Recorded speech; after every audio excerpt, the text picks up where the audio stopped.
Sound off for Chesterfield. Chesterfield, only cigarette in America to give you premium quality in both regular and king size, brings you Dragnet.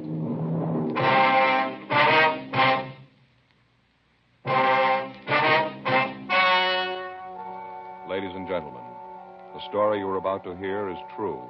The names have been changed to protect the innocent.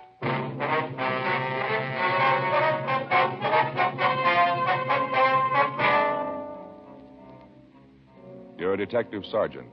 You're assigned to robbery detail. You get a call that a bank has been robbed.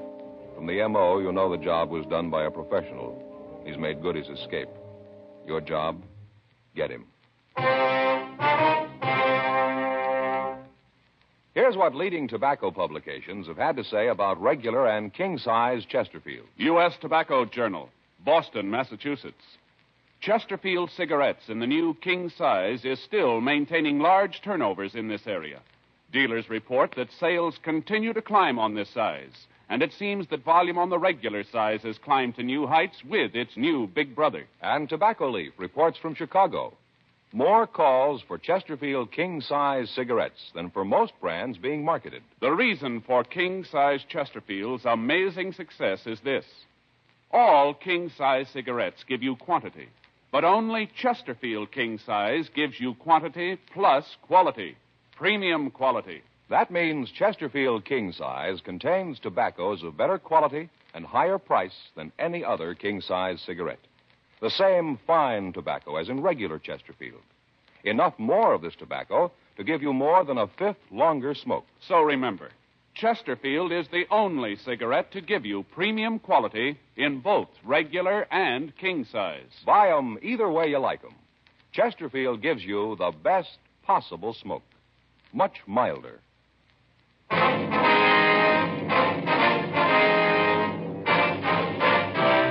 Dragnet, the documented drama of an actual crime. For the next 30 minutes, in cooperation with the Los Angeles Police Department, you will travel step by step on the side of the law through an actual case transcribed from official police files. From beginning to end, from crime to punishment, Dragnet is the story of your police force in action. It was Monday, January 21st. It was cold in Los Angeles. We were working the day watch out of robbery detail. My partner's Frank Smith. The boss is Captain Didion. My name's Friday. It was 2:56 p.m. when I got to room 27A. Robbery. Joe? Yeah.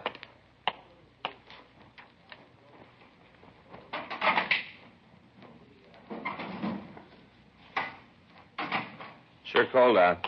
Yeah, the paper says you'd warm up a little before the end of the week. Well, I hope so. Well, how'd your weekend go?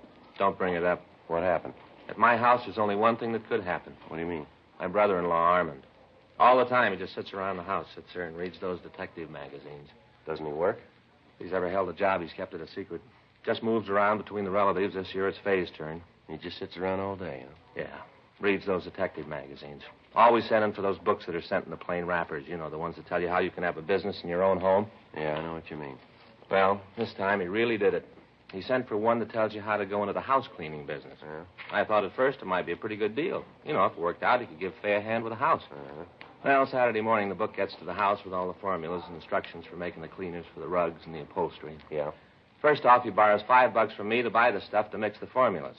Then he goes to the kitchen and takes all of Faye's good pans to mix up the goop in. It smells terrible. All those bleaches and soaps. And I'm sitting in the front room watching television. All in all, I'm pretty comfortable. Yeah. He comes in, he says the room is filthy and he's going to clean it. Tells me to get out of the room and that he's going to surprise all of us. Yeah. Well, he did. Faye and I took the kid down to the barber's to have her hair cut, did a little shopping for the weekend. You should have seen the house when we got back, Joe. Just miserable. What'd he done? First off, he wasn't there. Left a note on the kitchen table telling us that he was out for a walk. I kind of figured what had happened, so Faye and me walked into the living room. Joe, you wouldn't believe it. Is that so? Faye almost fainted. Pretty awful, huh? Worse than that. The room was beautiful.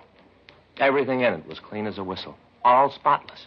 Curtains, carpet, the upholstery, even the tables had been waxed. What's wrong with that? Sounds to me like a pretty good deal. Faye. Well, what about her? Right away, she starts climbing all over me, reads me off for being so mean to him. Says all about how I should be ashamed of myself, said that I should have thought of the house cleaning gimmick myself. I should have given him a hand in cleaning up the place, and at the next day off, we have to do the whole house. I tell you, Joe, no matter what the guy does, it always ends up making me look bad. Well, you say you've only got this year with him, huh? Yeah. Then he goes to Faye's sister in Piedmont. I'll sure be glad when that time comes. Yeah, I don't blame you. Hot shot. I'll get it. ADT 211, bank robbery in progress. It took us a little over 4 minutes to get to the bank at the corner of Lebanon and Broadway. In that time, the bandit had completed the robbery and made good his escape. A radio car had arrived at the scene, and the officers had gotten a description of the car and of the bandit. They'd called the information into communications, and a broadcast was gotten out to all cars in the vicinity to be on the alert for the holdup man. 2:40 p.m., Frank and I arrived at the bank. Back there, bank guard. Yeah. I couldn't help it. What do you want me to do? Try to stop him, have him shoot that gun off? You'd have killed half the people in here. I'm not saying that you should have actually tried to stop him. All I'm saying is that there is something that you should have done. You just stood there and looked at him. You could see the gun. There must have been something you could do. I beg your pardon, sir. You get away. You're probably in cahoots with the robber. You probably came back to get the rest of the money. Well, Gibson, don't just stand there. Stop these men. We're police officers, sir. You see, Gibson, they're police officers. You have a badge or something? After this, I don't think I'll trust anyone again. Yes, sir. Here's our identification. Oh, yes, Officer Friday. This is my partner, Frank Smith. How do you do? Hi. I suppose you want to ask me a lot of questions? Well, there are some things we'd like to know, sir. You'd like to talk in my office, I guess. It'll be more quiet there. That'll be fine. Would it be all right if Gibson came along? I'd like to have him see how a couple of real detectives work. Yes, sir. I think it'll be all right. Fine. Back this way. Oh, Officer Friday, this is Gibson, the bank guard, and I use the term loosely. This is Mr. Jones. That's Smith, sir. Frank Smith. Oh, yes, Smith, sorry. Go ahead. Just sit down any place. Yes, sir. Thank you. Now, you listen good, Gibson. Yes, sir. Mr. Allen, you were the victim, were you? I certainly was. It was just 3 o'clock. Gibson was just putting up the chain across the door, you know, to keep people out. Yes, sir. Gibson was out there. I was in here in my office. Go ahead, Gibson. Tell the officers about it. Yes, sir. Well, he parked his car right in front of the bank, and when he pulled up, I thought it was a customer trying to get in before the bank closed. I held the chain for him. That was nice of you. What happened then, Mr. Gibson? As soon as he got to the doorway, I saw the shotgun. He had it kind of under his coat. You know, I tried to stop him, but he had the gun pointed right at me. He said that if I made a move, he'd as soon shoot me as look at me. Mm-hmm. You sure it was a shotgun, are you? Yes, sir, I could tell. It was a 12 gauge. It was sawed off. He told me to get over in that little alcove near the entrance to our escrow department. Mm-hmm. I did. And he told me to hand over my gun. I started to get it out of the holster. I thought maybe I'd have a chance to surprise him, but he must have known what I was planning. Why do you say that? He told me to face into the corner. Then he took the gun out of the holster. Mm-hmm. Well, I did what he told me. What happened then? He asked me where the manager was. I pointed out his office. Well, to this time, did any of the people in the bank have any idea what was going on? No, sir. The way he acted, he knew what he was doing. Right off, I knew there wasn't anything I could do. Kept thinking about the people in the bank. That shotgun didn't want anyone to get hurt. The only bright thing he did. All right, you want to go on? What happened then? Well, like I said, he asked where the manager's office was. I showed him, and he told me he wanted me to go back there with him. Uh-huh. We walked back there. He put the shotgun under his coat, and by some miracle, nobody saw it. That's where he brought me into the picture. He just walked in, told me it was a stick-up. He had this little leather bag, the kind a doctor uses. Mm-hmm. He opened it up, told me to walk in front of him. Uh-huh. He made me carry the bag. Kept the gun at my back all the time. I could feel it. Made me walk down the row of windows, the ones into the teller's boxes. At each one, he made me stop and ask the tellers for the money. Did he touch anything at all? Do you remember? No, he wore gloves all the time. He was real careful, wouldn't touch anything. After I put the money into the bag, he'd tell each one of them that if they made a sound, he'd kill me, then come back and kill them, too. It was terrible. Almost scared me to death. Well, who was it that turned in the alarm here? Walter, the cleanup man, sir. He was in the back of the bank, and he came out of the vice president's office. He saw the robber, and then he sneaked back into the room and called you. The bandit just barely got out of the place when the police car pulled up. We gave the other officers a description of the car and the bandit. Yes, sir. We heard the broadcast. All the cars in the area have been alerted. I wonder if I could have a drink of water, officer. I'm so nervous. I'm still not over it. My stomach's going to be grinding for a month. You're a member of the Federal Reserve here, aren't you? Oh, yes. Well, then the Federal Bureau of Investigation will be in on it, too. Yes, sir. Water's right over here. I keep it in the office for my pills. I have ulcers, you know. Yes, sir. Would you like a drink? No, sir. No, No, thank you. thank you. Well, what happened after the man finished taking the money from the cages? He walked out of the front of the place and got in his car. By that time, I could hear the sirens of the police car coming. He'd just left. On the way out, he said if we told him anything about him, he'd come back and kill us. Yes, and he looked right at me when he said it. You've got to give me some sort of protection. I'm not going to make a sitting duck of myself. We'll take care of that, sir. Could you give us a description of the man, sir? I've already given it to the two officers who are here. Well, we know, sir, but if you wouldn't mind. Of course not. How tall would you say he was? Oh, about 5'11", maybe 6 feet. How old would you say he was? 30, 35, round in there. Mm-hmm. How much do you think he weighed? Oh, about 160, maybe more. I'm not very good at guessing weights. How about his coloring? Was he dark or light? Light. He had real light blonde hair. His eyebrows were almost invisible. They were so light that you almost couldn't see them at all. Same with his eyelashes. Mm-hmm. How about his clothes? Beg your pardon? His clothes, what was he wearing? Well, he had on a blue shirt. No, I'm sorry, sir. I think it was a white shirt. Was it? No, I'm sure it was blue. I remember because he was wearing a brown coat. I thought that he certainly didn't have very good taste, what with wearing a blue shirt and a brown coat. No, Gibson, no. The shirt was blue. No tie. Brown coat and black loafer shoes. I remember these because they were the only thing about him that looked good. They looked like those ones that are advertised in the magazines, you know, Skegums or something like that. Black. Mm-hmm. Was there anything unusual about him? I beg pardon? Anything unusual about him? Anything that might cause you to remember him, know him if you saw him again? Well, there were the bandages. What's that, sir? When he came in, he had bandages on his face. One over his right eyebrow, another on his chin. Right here, sort of on the throat. You mean regular bandages? No, sir. They were those adhesive kind, you know, with the gauze and tape all together. Oh, yeah. And you say he had one over the right eyebrow and one on his chin? Yes, sir. I still think it was a white shirt. I said it was blue. Are you trying to say that I don't know blue when I see it? No, sir. I just think that you might have made a mistake in all the excitement. Officer, Yes, sir. it was a blue shirt. All right, sir. How about his car, the one he got away in? It was parked right out in front. Did you see it? Certainly, I saw it. I was standing right in the door when he drove away. Well, can you describe the car for us? Yes, like I told the other officers, it was a late model Buick, dark blue, a coupe. I'm sorry, sir, but it was a green Ford All right, sedan. well, let's see if we can't let Mr. Allen tell his story, Mr. Gibson. We'll check it with you when we finish with him, all right? I don't know what you're trying to prove with these officers. After the way you handled the affair, there's no use trying to impress them with your prowess as a detective. It was a dark blue Buick coupe. Anything unusual about the car that you could see? Any dented fenders, stickers, windshield emblems, anything like that, would you remember? No, I didn't notice anything special. No, sir. It looked pretty new as far as I could tell. All right, fine. Well, you two gentlemen have helped us a lot here. There are some questions we'd like to ask the other people in the bank. Oh, yes, that's what the other officers said. I told them all to stay. You like to talk to them now? Yes, sir. Fine, I'll send them in here to you. No, we can talk to them out there, sir. Be all right. Oh, fine. Gibson, maybe you can help them. Officer, Yes, Gibson. I didn't want to tell you while we were in there. He'd probably make some remark. I didn't even tell the other officers. It's about the license number of the bandit's car. Did you get it? Well, not all of it, sir. Just the first 3 numbers.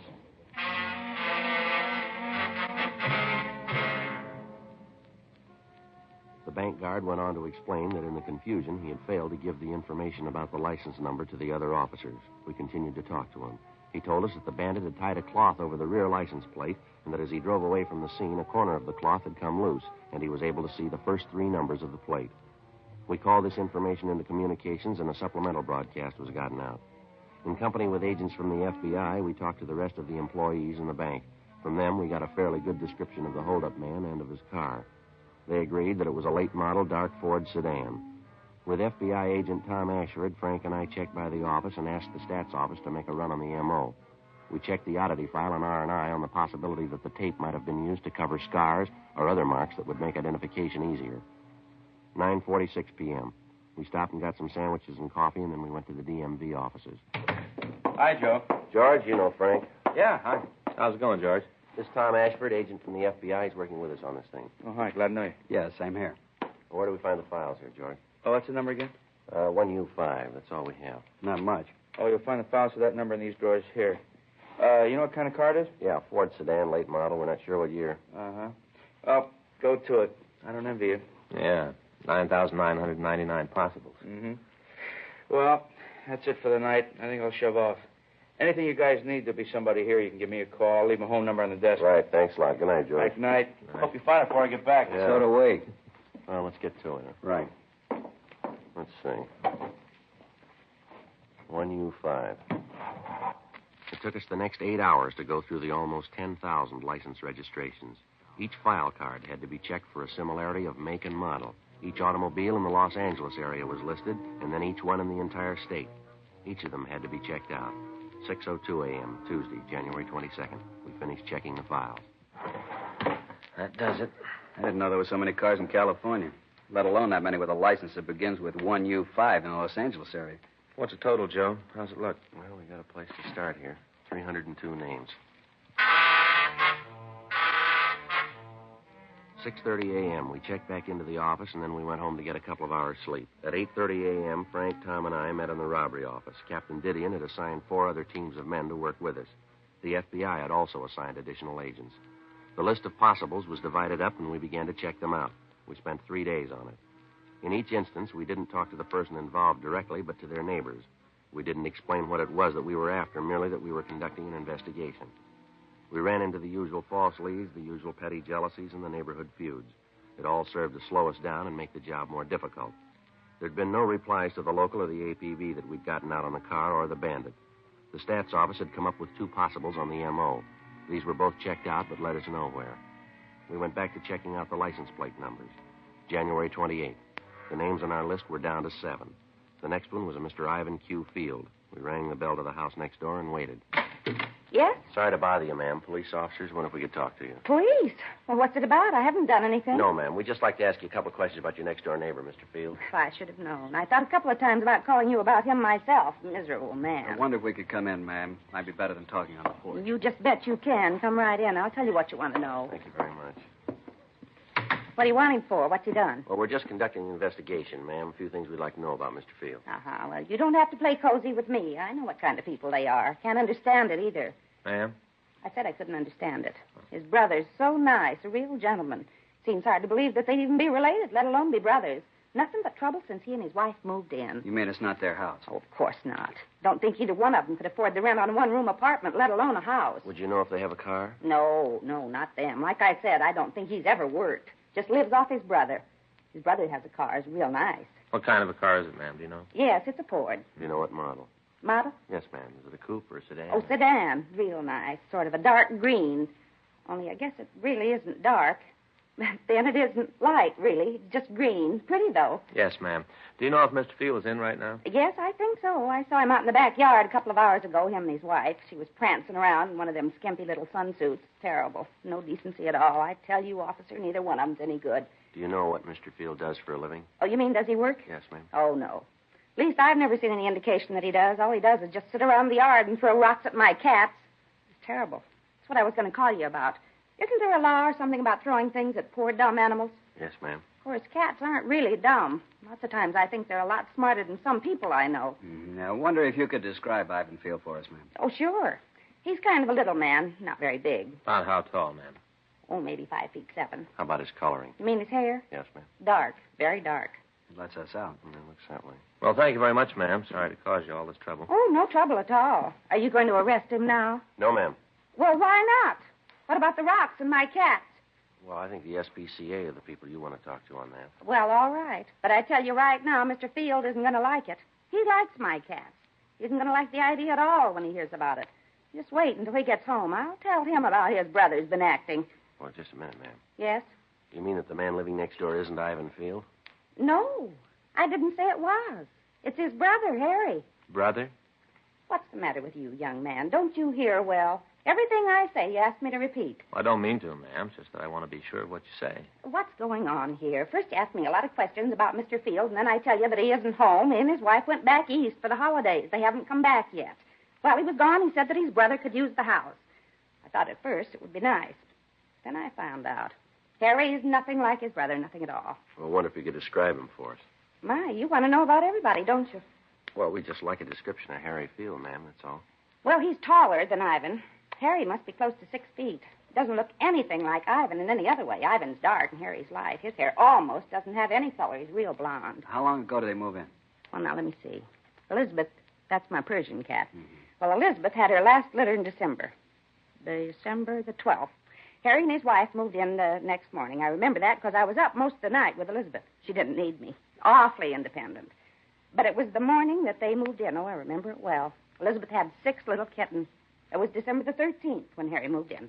And they've been using Ivan Field's car? Oh, my, yes. Hardly a day goes by but what they don't drive it somewhere. I wonder if we could use your phone, ma'am. Oh, sure. It's on the table there in the hall. Thanks.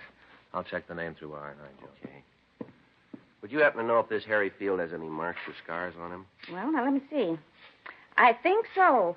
Seems to me that I saw him and his wife out in the backyard one day. He was wearing swimming trunks, and she was in one of those sun suits I told you about. Disgraceful. Yes, ma'am. Well, it seems to me that he had a scar on his leg. Yes, just above the knee. I think it was the right leg. No, what I meant, ma'am, was does he have any marks on his face, on his forehead, or on his chin? No marks. No. Oh, wait a minute.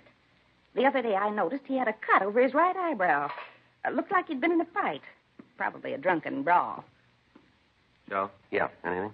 Talked to Cunningham. He checked the name. Looks like it might be the same one. What's that?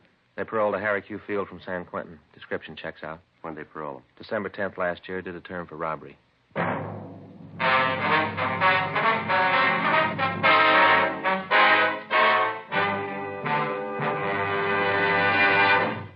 You are listening to Dragnet, the authentic story of your police force in action. Chesterfield was first to name its ingredients. Ingredients that give you the best possible smoke. Now, Chesterfield is first to give you scientific facts in support of smoking. Nose, throat, and accessory organs not adversely affected by smoking Chesterfields. First such report published about any cigarette. A responsible consulting organization reports a study by a competent medical specialist and staff on the effects of smoking Chesterfields. For 6 months, a group of men and women smoked only Chesterfield. 10 to 40 a day, their normal amount. 45% of the group have smoked Chesterfields from 1 to 30 years, for an average of 10 years each. At the beginning and end of the 6 months, each smoker was given a thorough examination, including x-rays, and covering the sinuses, nose, ears, and throat. After these examinations, the medical specialist stated, It is my opinion that the ears, nose, throat, and accessory organs of all participating subjects examined by me were not adversely affected in the 6 months period by smoking the cigarettes provided.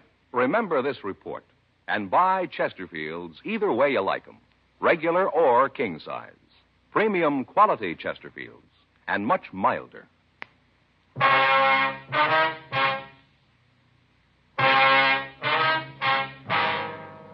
January 28th, 4:30 p.m. We called the office and told them of the latest developments. Tom Ashford called the local FBI office, and arrangements were made to take Harry Field and his wife into custody.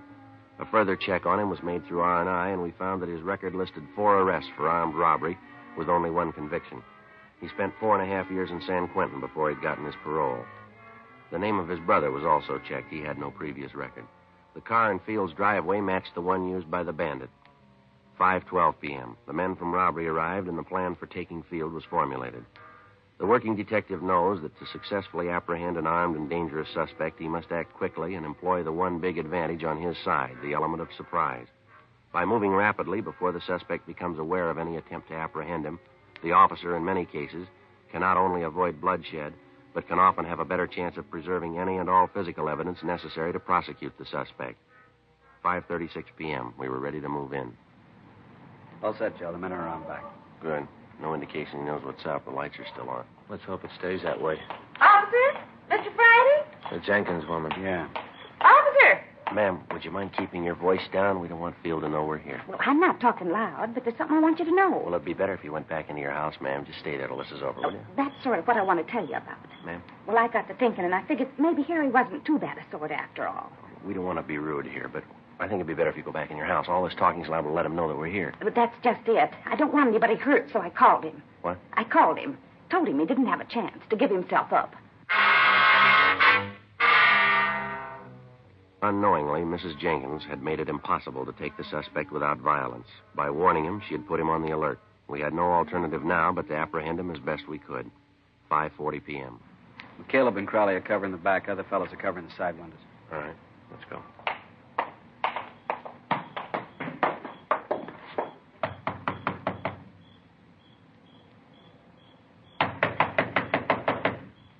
What do you want? Open up. Come on, Field. We want to talk to you. Yeah, I'll be there in a minute. Take it easy. Open up, Field. Police officers. All right, I'll be there in a minute. Let's go. He's stalling. All right. It's locked. Come on, let's hit it. All right. All right, stand Hey, still, what are you mister. doing? The fireplace, Joe. I'll get it. Guy's on parole. You cops won't leave him alone. I'm straight. Bag's full of money, Joe. Partially burned. My money, I can do what I want with it. You bet you can. Hands behind you. Come on. I'll shake him down. All right.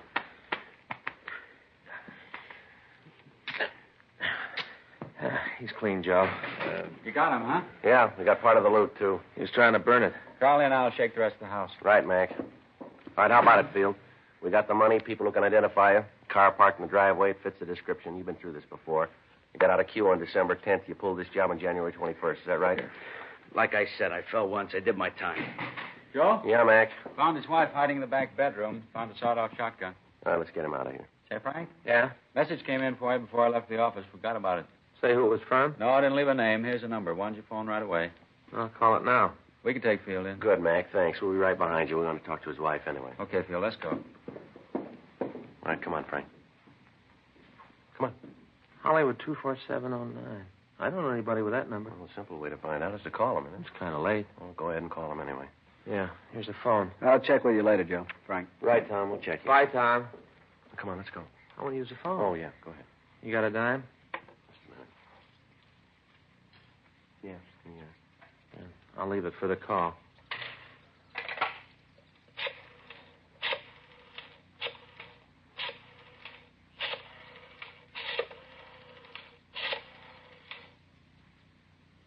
Wonder who it is.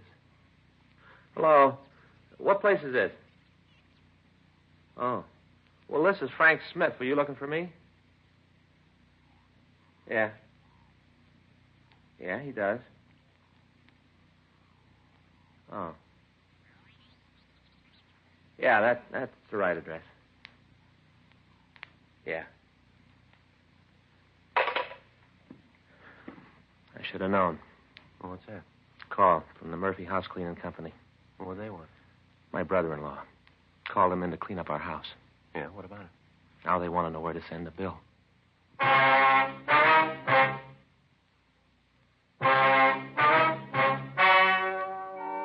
The story you have just heard was true. The names were changed to protect the innocent. On February 19th, trial was held in federal court, City of Los Angeles, State of California. In a moment, the results of that trial. Now, here is our star, Jack Webb. Thank you, George Fenneman. Before a case goes to trial, the working detective has to get all the evidence. He interviews witnesses, takes statements, checks and rechecks. He tries to get all the facts. As a smoker, you too should be interested in facts. You should know Chesterfield is first to give you scientific data in support of smoking. Nose, throat, and accessory organs not adversely affected by smoking Chesterfield. The first such report ever published about any cigarette. Remember that. And next time, buy Chesterfield. Get them regular or king size. You'll find premium quality Chesterfields give you the best possible smoke.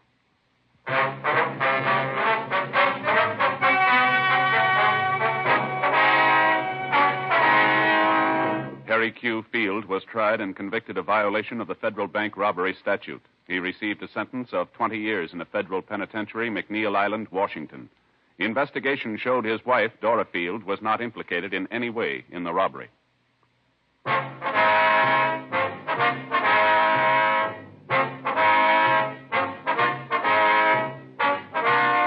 You have just heard Dragnet, a series of authentic cases from official files. Technical advice comes from the Office of Chief of Police W.H. Parker, Los Angeles Police Department. Technical advisors Captain Jack Donahoe, Sergeant Marty Wynn, Sergeant Vance Frazier. Heard tonight were Ben Alexander, Whit Connor, Jack Crucian. Script by John Robinson. Music by Walter Schumann. Hal Gibney speaking. Sound off for Chesterfield. Either way you like them, regular or king size, Chesterfield gives you the best possible smoke. Much milder Chesterfield. Chesterfield has brought you Dragnet, transcribed from Los Angeles.